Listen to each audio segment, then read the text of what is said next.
The mansion rose high above the city, a cold, glass-covered giant that gleamed in the morning sun. Its walls were taller than most buildings, topped with cameras that seemed to watch every move outside. Inside, the hallways were quiet, almost too quiet, except for the soft ticking of expensive clocks and the occasional hum of the air conditioning. Mr. Harrison, a millionaire known for his wealth and strict nature, sat behind a massive mahogany desk in his office. He was frustrated, more frustrated than he had ever been in his life. Today, yet another nanny would try to handle his twins, Lily and Leo, but deep down he knew the result would be the same. Dozens had tried before, and all had failed. They came full of hope and energy, only to leave in tears or panic, unable to manage the children. The staff whispered behind closed doors, talking in low voices.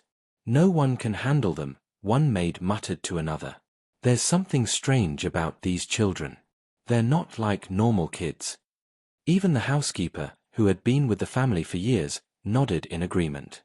She had seen things no one else could explain, strange behaviors that made adults anxious and uneasy. The twins themselves were in the playroom, sitting quietly on a thick rug covered in colorful toys. They appeared to be perfectly normal children. Their hair was soft and neatly combed, their faces round and innocent. Yet, there was something in their eyes, a spark, a strange intelligence that made anyone looking at them feel nervous. People often said eyes were the window to the soul, but the twins' eyes seemed to hold secrets that no one could understand. When they looked at someone, it was not just a gaze, it was an examination, as if they could see everything inside the person's mind. Many nannies had described the feeling as terrifying. Mr. Harrison had tried everything he could think of to control or manage them. He had hired the best nannies, some with decades of experience and excellent reputations. He had even offered huge salaries to attract the most skilled caretakers. Yet every one of them had failed.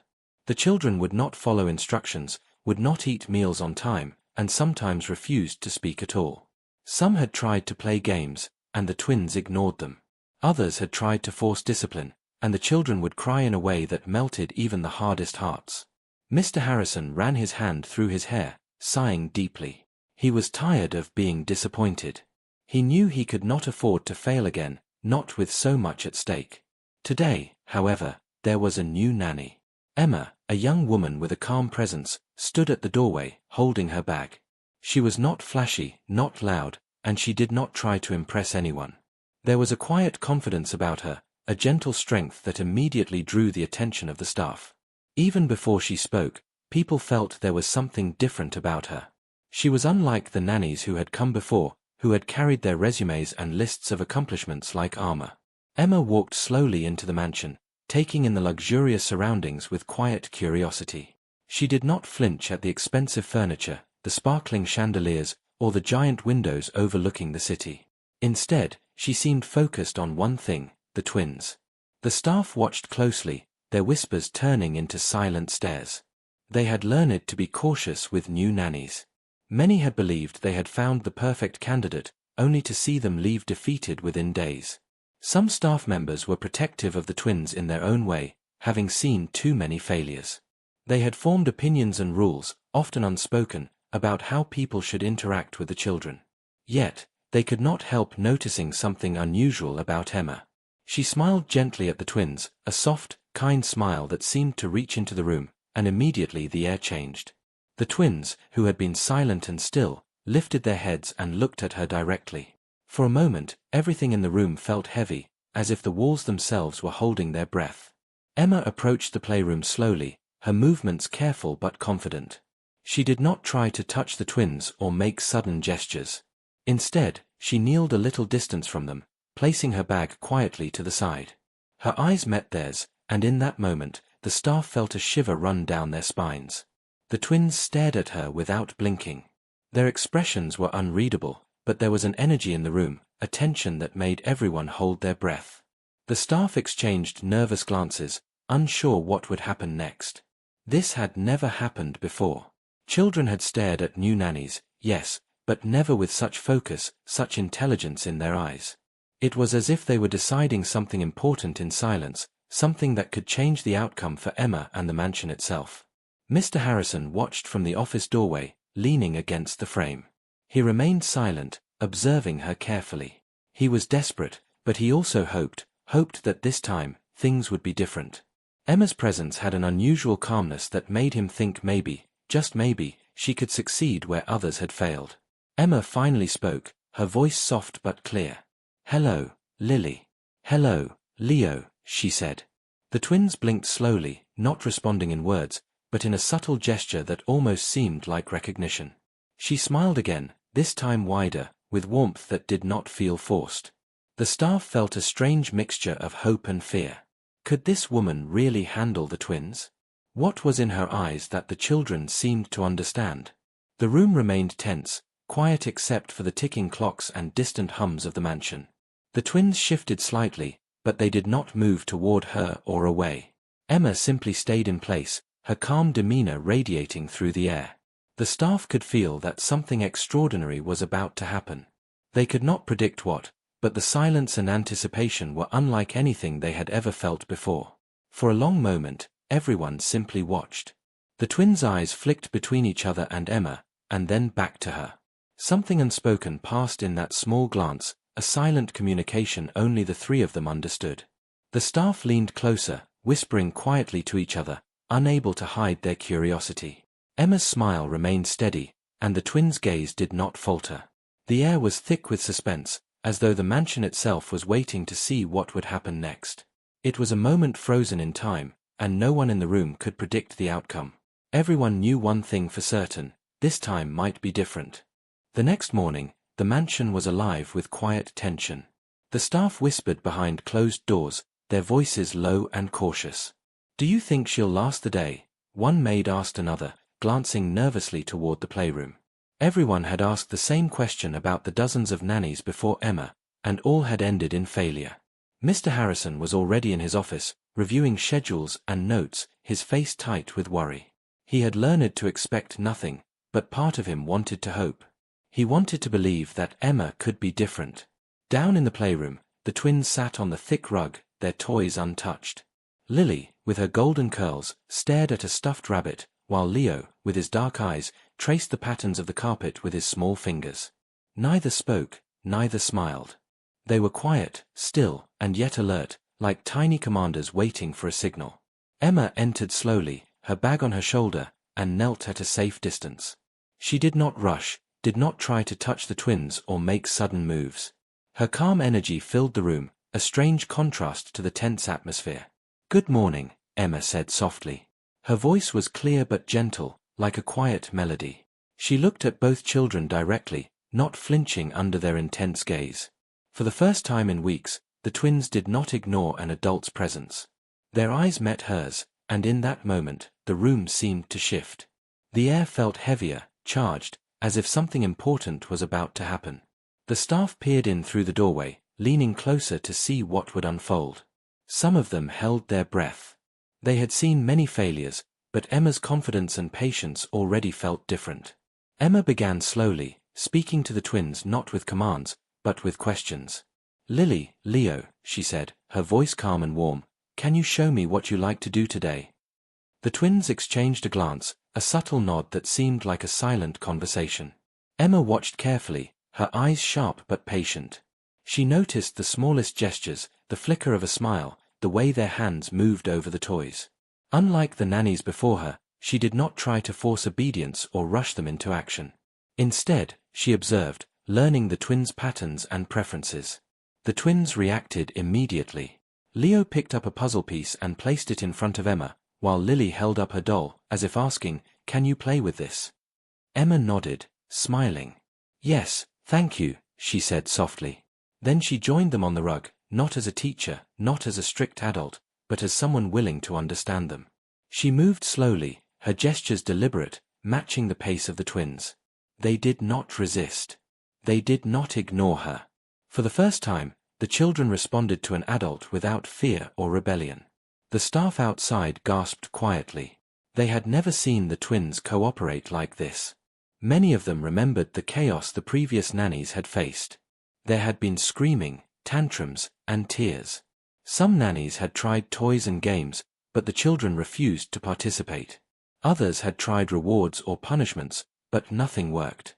Emma was not doing any of those things. She was simply listening and observing, quietly, carefully. Hours passed, and the twins began to open up in small, almost imperceptible ways. Lily laughed softly when Emma made a funny face, and Leo pointed to a block, asking her to help him stack it. Emma guided them gently, showing patience and care with every step. The staff could not believe their eyes. One of them whispered, "It's like she speaks their language, a language we can't understand." Mr. Harrison watched from his office, his brow furrowed. He had always been a man of control, used to making decisions and seeing results. But he could see that Emma was achieving something he never could through money or authority. She was connecting with the twins in a way that no one else had managed. The children were not afraid. They were curious. They were learning. And more than that, they were happy. Emma noticed one moment of hesitation in Leo. The boy had picked up a puzzle piece and paused, staring at it. Emma crouched closer and said softly, "Take your time, Leo. You can figure it out." She did not force him, did not rush him. Instead, she gave him space to think, to make his own decision. Slowly, he placed the piece in its spot and smiled. Lily clapped her small hands, proud of her brother. Emma smiled too, a quiet, encouraging smile that seemed to warm the room. By the afternoon, the twins were playing games Emma had introduced, games designed not to teach obedience but to encourage creativity and problem-solving. They were exploring, laughing, and discovering, guided by her calm presence. The staff outside watched in awe, unable to hide their astonishment. They whispered, "She really might succeed where everyone else failed." But there was still tension in the room. The twins were clever, unpredictable, and mysterious. One wrong move, and they could return to their old behavior, ignoring or resisting her. Emma remained focused, careful with every step, every gesture, every word. She knew the challenge was not just to make the children obey, but to earn their trust, to understand them deeply. That was the impossible challenge. As the sun began to set, casting long shadows across the playroom, Emma knelt between the twins, looking into their eyes. "You are smart," she said softly. "I want to learn from you. Can you help me understand your world?" The twins paused, and then, slowly, Leo reached out and took her hand. Lily leaned closer, her eyes bright with curiosity. The staff outside gasped again. This simple gesture, a sign of trust, was something they had never seen before. For the first time in the mansion, a nanny and the twins connected. The impossible challenge, the one that had defeated dozens of nannies, was being met, not with force, but with patience, empathy, and understanding. The room was quiet, filled only with the soft sounds of laughter and small movements. Everyone who watched felt a sense of awe. Emma had not only survived the first day, she had begun to unlock a secret that no one had managed to reach. The mansion seemed to breathe, alive with possibility, as the twins continued to play with Emma by their side. The staff whispered to one another, their fear slowly turning into curiosity and hope. Could this woman really succeed where others had failed? The answer was still unknown, but for the first time, it felt possible. The next morning began like any other for Emma. She rose before dawn, her body heavy with fatigue, and prepared Liam's breakfast with shaky hands. Their apartment was small, one room with peeling paint and creaking floors, but it was their home. She packed Liam's school bag, kissed his forehead, and reminded him to behave. But Liam was already lost in thought, sketching small designs on the corner of his notebook. He never seemed to stop drawing, as if his mind refused to rest. Emma worried about him constantly. The world did not understand children like him. Teachers called him strange, classmates teased him, and neighbors whispered. She told herself it didn't matter, her job was to shield him from pain. Across the city, in a skyscraper of glass and steel, Daniel Cole was not thinking about profit or investors that morning. For the first time in years, his mind was consumed not by money but by a child's napkin sketch. He sat at the head of a long conference table, surrounded by his team of engineers, their laptops glowing with complex designs. They argued over figures, simulations, and failures, their voices sharp with frustration. But Daniel barely listened. He tapped his pen against the table, his eyes unfocused. Finally, he stood. "Enough," he said, his voice cutting through the noise. "I want you all to see something." He pulled out a folded napkin from his jacket, the very one he had taken from the cafe when Emma wasn't looking. He spread it across the table. The engineers leaned in, confused, then shocked. Lines were simple but elegant, a clarity none of their digital models had achieved. "Sir, where did this come from?" one of them asked. Daniel hesitated, then replied, "Doesn't matter. Just tell me, is it possible?" The room went silent. After a long pause, one of the senior engineers spoke carefully. "If this is correct, it solves the tension problem we've been facing. The angles distribute the weight perfectly. It's genius."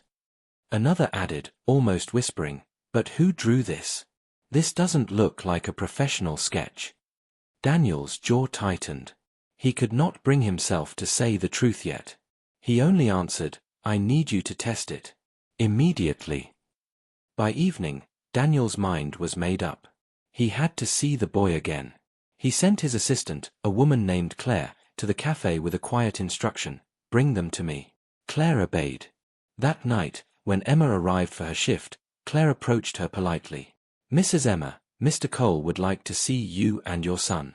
Just for a short visit. Please." Emma froze, her heart pounding. She wanted to refuse instantly, but Claire's calm voice and the card she held out felt difficult to ignore. After much hesitation, and Liam's quiet pleading eyes, Emma agreed. The ride to Cole Industries felt unreal.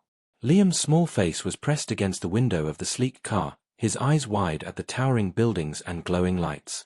Emma sat stiffly, her hands clenched in her lap. When they arrived, they were led through grand glass doors, past security guards, and up to the highest floor. The office stretched wide, walls lined with screens and models. It looked nothing like their tiny apartment. Emma felt out of place, but Liam's eyes sparkled with curiosity. Daniel greeted them himself. He looked less like the cold CEO Emma had met and more like a man with restless energy. He crouched slightly in front of Liam. "Hello again," he said softly. "I'm glad you came." Emma stood protectively behind her son. "This will be quick," she said. "We won't stay long." Daniel nodded. He had expected resistance. "Of course. I want to show him something." He led them into a large room where engineers waited, curious and skeptical. On a wide table lay blueprints and unfinished models. Daniel placed a marker in Liam's hand. "We've been trying to solve this design," he explained gently. "Would you like to try?"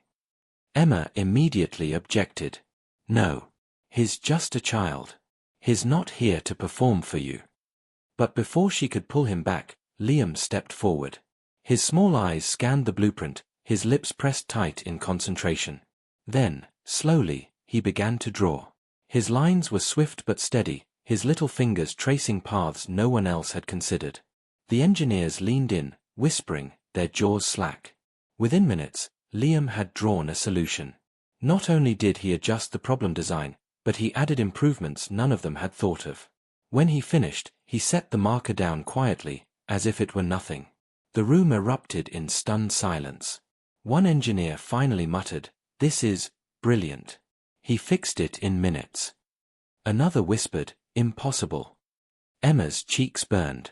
She pulled Liam back to her side. "That's enough," she snapped. "We're leaving." Daniel's eyes, however, were alight with something she had never seen before, hope. "Please," he said softly. "I don't want to hurt him. I see something extraordinary. He has a gift. Do you know how rare this is?" Emma's voice hardened. "I don't care about your company or your problems. My son is not some tool for rich men. We've survived this long without you, and we will continue to do so." She grabbed Liam's hand and turned toward the door. Daniel stood frozen, watching them leave, his chest tight. He wanted to stop them, to beg, but pride and fear held him back. The door closed behind them, leaving only silence and the stunned faces of his engineers. That night, as Emma tucked Liam into bed, she tried to smile. But inside, she was shaken. She had seen the look in those men's eyes, the hunger, the awe. They wanted something from her boy, something she could not understand. She kissed his forehead, whispering, "You're just my little Liam. That's all that matters." But deep down, she knew the truth. The world would not look at him as just a boy anymore. And across the city, Daniel stood at his office window, staring at the storm clouds rolling back across the skyline. His heart was racing, his mind alive with possibilities. For years, he had faced problems money could not solve. And now, an answer had appeared in the form of a child. He whispered to himself, his not just a boy. His the future. The mansion was quieter than usual the next morning, yet tension lingered in the air like a heavy fog. The staff moved carefully, whispering behind doors, glancing often toward the playroom where the twins, Lily and Leo, spent most of their time with Emma. The young nanny had already earned a strange respect in just a few days. No one could say exactly why, but everyone could feel it, the way the children responded to her, the way she seemed to know what they needed before they even asked. The twins laughed softly as they played, something no adult in the mansion had heard in months, maybe even years. Their father, Mr. Harrison, walked silently down the hall, peering through a small window into the playroom. He had learned to hope cautiously. The mansion had seen many nannies, all promising change, all failing. Emma was different. She had a calm authority, a patience that the twins seemed to recognize immediately.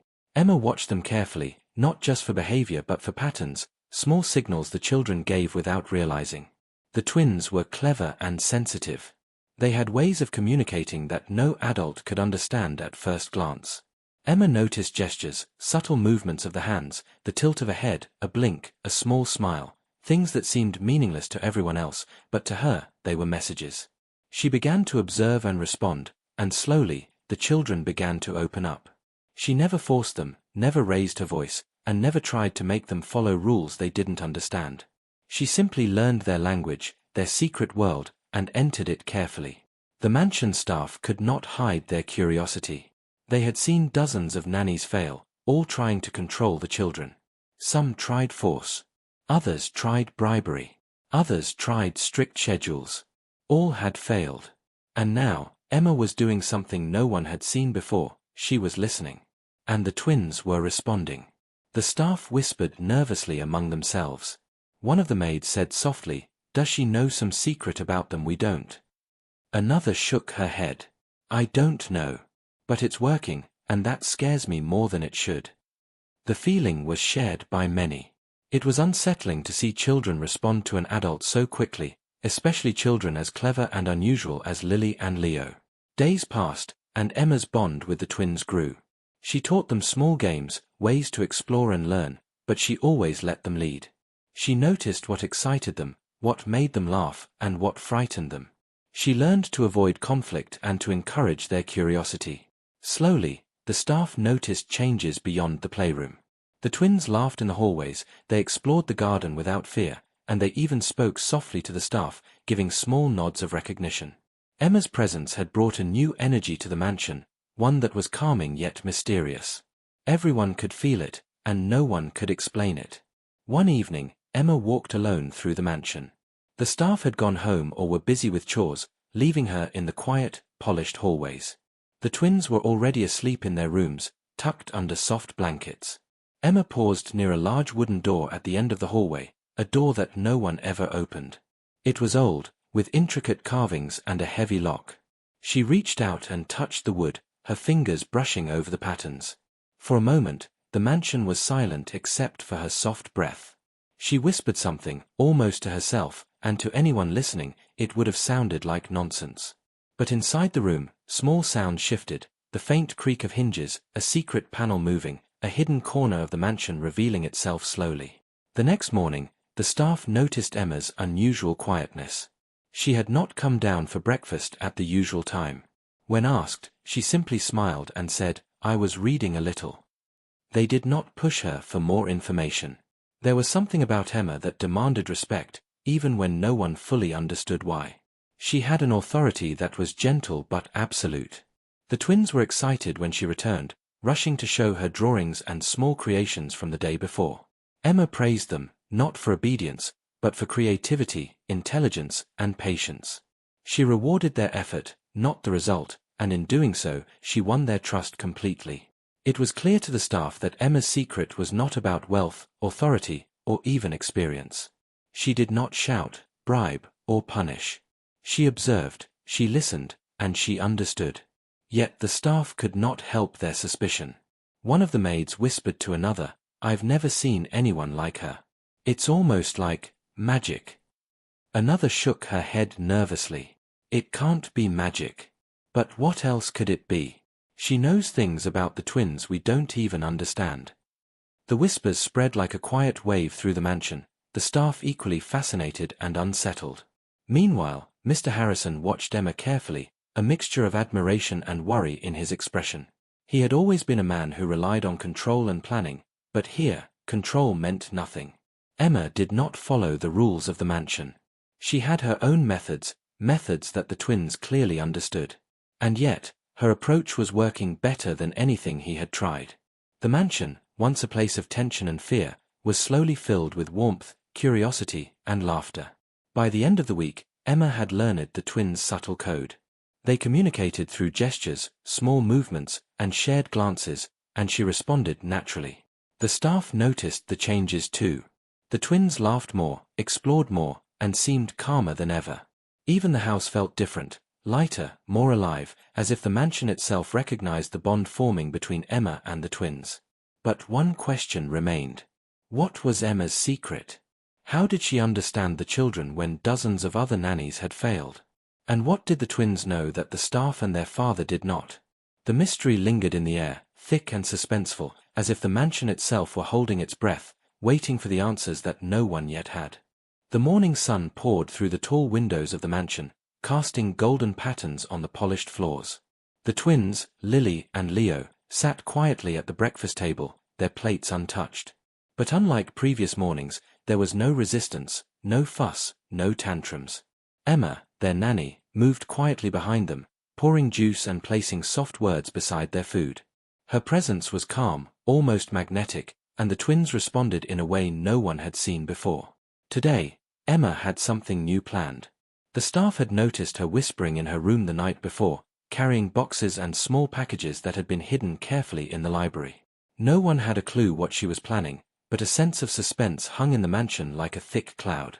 Mr. Harrison watched from his office window, leaning slightly forward, curiosity and concern etched across his face. He had grown used to chaos, to the frustration of failed nannies, to the fear that nothing could change his children's behavior. But now, with Emma, he felt a strange sense of hope, and yet a careful wariness. Emma guided the twins to the large playroom, which she had transformed into a series of challenges and obstacles. Soft mats covered the floor, with hidden puzzles, blocks, and colorful tunnels that twisted and turned. There were small doors with simple locks, and clues scattered across the room in ways that tested observation, intelligence, and patience. The twins' eyes widened slightly as they took in the room.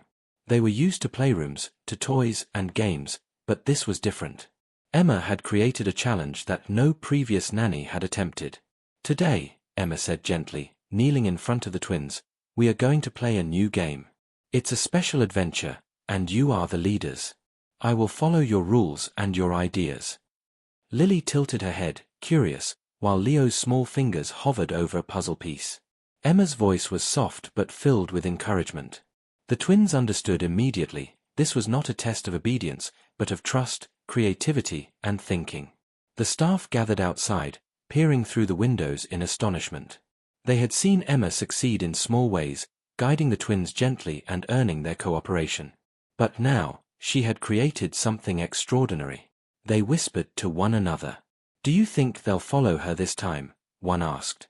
"If they fail, she might not be able to keep their attention," said another. The mansion held its breath. Emma guided the twins to the first challenge, a small puzzle hidden in a corner. "You can do it however you like," she said. The twins exchanged a glance, and slowly, Leo picked up a piece, while Lily pointed to the next one. Emma watched silently, allowing them to make mistakes, guiding them with small nods and smiles rather than instructions. The twins adjusted, laughed when a piece fell, and tried again. The staff outside gasped softly. No previous nanny had been allowed such freedom. Most had attempted to control the twins with rules, threats, or rewards, all of which had failed. But Emma's method, letting them lead, worked perfectly. The challenges grew more complex as the day continued. The twins climbed over tunnels, solved small puzzles, and unlocked doors with subtle clues Emma had left. She never interfered directly, never commanded or punished. Instead, she guided with patience, praising their efforts, encouraging their decisions, and responding to their subtle signals. Each success seemed to fuel their confidence, and they began to move through the obstacles with excitement, laughter, and energy. The mansion staff whispered in amazement. "I've never seen children like this," one maid said. "And she's controlling it without saying a word." The housekeeper, Mrs. Dawson, shook her head slowly. "She's not controlling them," she said quietly. "She's working with them. That's the difference." The other staff members leaned closer, unable to hide their astonishment. The twins' intelligence, patience, and coordination were unmatched, yet Emma's methods seemed to unlock something deeper, something no one else had ever reached. At the final stage of the challenge, the twins approached a hidden door that Emma had built into the playroom wall. It was small, intricate, and required teamwork to open. Lily and Leo exchanged a glance, communicating silently in a code Emma had already begun to understand. Slowly, they worked together, following their own plan. Emma knelt beside them, her smile calm, her hands ready to help only if necessary. With a soft click, the door opened, revealing a small chamber. Inside were toys, treasures, and a few items the twins had long admired but never reached. Their eyes shone with joy, and they ran forward, exploring the room with careful excitement. Emma followed quietly, kneeling to observe, praising their efforts with gentle words. The staff outside gasped quietly. No nanny before her had managed to unlock such cooperation, let alone create a situation where the twins themselves guided the outcome. Even Mr. Harrison could hardly believe his eyes. The twins were laughing, celebrating small victories, and showing pride in their achievements. Emma had not given instructions or forced obedience. She had allowed them to lead, to explore, and to succeed on their own. The lesson was clear: trust, patience, and understanding could unlock even the most difficult challenges. As the day ended, the twins sat with Emma in the center of the playroom, tired but happy. They leaned against her gently, a sign of trust and comfort. The mansion felt alive in a way it had never before. The staff exchanged quiet whispers, still unsure of Emma's methods but unable to deny their effectiveness. The twins had passed her test, the impossible challenge, in a way no one had thought possible. Emma smiled at them softly. "You did wonderfully today," she said. "I am proud of you." Lily and Leo laughed, their joy pure and unforced. Outside, the staff and Mr. Harrison watched in awe, feeling a mixture of relief, admiration, and curiosity. Emma had achieved what no one else could. The twins had not only succeeded in the challenge, but they had grown, learned, and thrived under her gentle guidance. The mansion settled into quiet for the night, but suspense remained thick in the air. Everyone knew Emma's secret had worked, but no one yet understood how. And as the twins drifted to sleep, smiling softly in their beds, the mansion seemed to hold its breath, waiting for the next chapter in this extraordinary story. The mansion was unusually quiet that evening, the golden glow of the sunset filtering through the tall windows and casting long shadows across the polished floors. Lily and Leo had finished their dinner quietly, smiling occasionally at Emma as she tidied the plates and gently spoke to them about their day. The staff lingered nearby, whispering softly among themselves, still amazed at the progress the twins had made under Emma's care. Every day brought something new, something the previous nannies had never managed. Every small success left the staff both inspired and uneasy. Emma's methods were extraordinary, but no one truly understood them. Mr. Harrison sat in his study, his hands folded over a stack of papers he barely noticed. His eyes, however, were fixed on the playroom, where Emma sat cross-legged on the rug with the twins. For months, he had watched one failure after another, each nanny leaving frustrated and defeated. He had almost given up hope. But now, Emma had accomplished what he thought impossible. She had earned the trust of Lily and Leo, and the children were genuinely happy in her presence. He leaned back in his chair, exhaling deeply. It was time to understand the truth. That evening, he called Emma to his office. The twins sat quietly nearby, sensing something different in the air. Emma rose gracefully, her expression calm, and followed Mr. Harrison into the study. The staff paused, whispering nervously outside the doorway. "Emma," Mr. Harrison began, his voice a mixture of relief and curiosity, "you've done what dozens of others could not.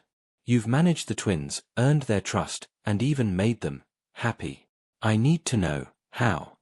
Emma smiled softly, her calm presence filling the room. She motioned for the twins to sit beside her, and they obeyed immediately. "Mr. Harrison," she began gently, "the children are not difficult. They are sensitive, intelligent, and full of curiosity. They have their own ways of communicating, their own little signals and gestures. Most adults try to control them or force them to follow rules. That is why so many have failed." Mr. Harrison leaned forward, listening intently. Emma continued, her voice steady and soothing. "I did not use force, bribery, or threats. I simply observed them, learned their signals, and responded in ways they understood. I followed their lead, encouraged their curiosity, and praised their small successes. That is all it took." The staff, who had been listening from the hallway, gasped softly. Their whispers turned to quiet murmurs. "So simple, yet so powerful," one maid whispered. Another shook her head, stunned. "No one else could do it. That's why everyone failed." Emma looked at the twins, who were smiling softly at her. She continued, "Children like Lily and Leo need understanding, patience, and trust. They are intelligent and aware. They do not need to be controlled, they need to be guided gently and allowed to express themselves. That is the secret no one else understood." Mr. Harrison felt a mixture of relief and awe. He had always relied on control, authority, and money to solve problems, but Emma had shown him that those things were useless in certain situations. He realized that the true power was understanding, empathy, and patience. The mansion, which had once been filled with tension, fear, and failed attempts, now felt alive with warmth, laughter, and possibility. The twins, Lily and Leo, leaned against Emma gently, as if confirming everything she had said. Mr. Harrison noticed their trust, their quiet happiness, and he felt a deep sense of gratitude. "Emma," he said quietly, "you've done something remarkable. Not only have you managed the twins, but you've also shown us all a new way to see the world, to see them." Emma smiled, humbly, her eyes calm and kind. She continued, addressing the staff who had gathered quietly in the study. "Many of you may wonder why this works, or what makes it different. It is simple. Listen, observe, and respond with understanding. Treat them as individuals with their own intelligence, not as children to be controlled. Every child has a world of their own, and sometimes the most impossible challenges can be met by simply entering that world patiently." The staff exchanged glances, still in awe. Mrs. Dawson, the longtime housekeeper, shook her head slowly. "I've never thought of it this way," she admitted softly. "I've seen so many fail because they tried to control what they couldn't understand." Emma, she saw them. Really saw them. The mansion grew silent for a moment, as everyone reflected on the lesson. Mr. Harrison stood slowly, moving toward Emma and the twins. He knelt down beside them and said quietly, "I think we've all learned something important tonight. You've shown us that understanding and patience can succeed where force and rules fail. That is a lesson I will never forget." Emma nodded, gently touching the twins' hands. "It's not just about raising children," she said softly. "It's about listening, observing, and connecting. When we understand, we can achieve what seems impossible. That is a lesson for all of us, not just for the twins." The staff felt a wave of inspiration, mixed with awe. They had witnessed something extraordinary, something they could not fully explain but could see clearly. Emma had not only succeeded with the twins, but she had shown them all a way to approach challenges with patience, empathy, and understanding. The mansion, once filled with tension and fear, was now alive with warmth and hope. As the night settled over the mansion, the twins leaned against Emma, their eyes bright with trust and happiness. Mr. Harrison watched silently, deeply moved. The staff whispered quietly among themselves, reflecting on the revelation. Emma's secret had been revealed, but its impact stretched far beyond the twins. It was a lesson in empathy, patience, and understanding, one that could change the way they saw the world. And yet, a quiet suspense remained. The twins' secret world had been unlocked by Emma, but it was a world full of intelligence, curiosity, and mystery. Everyone realized that understanding it fully might take a lifetime, but Emma had shown the first step: patience, trust, and a willingness to listen. The mansion, for the first time in years, was alive, not just with children's laughter, but with the quiet, powerful lesson that even the most impossible challenges could be met when someone truly cared to understand.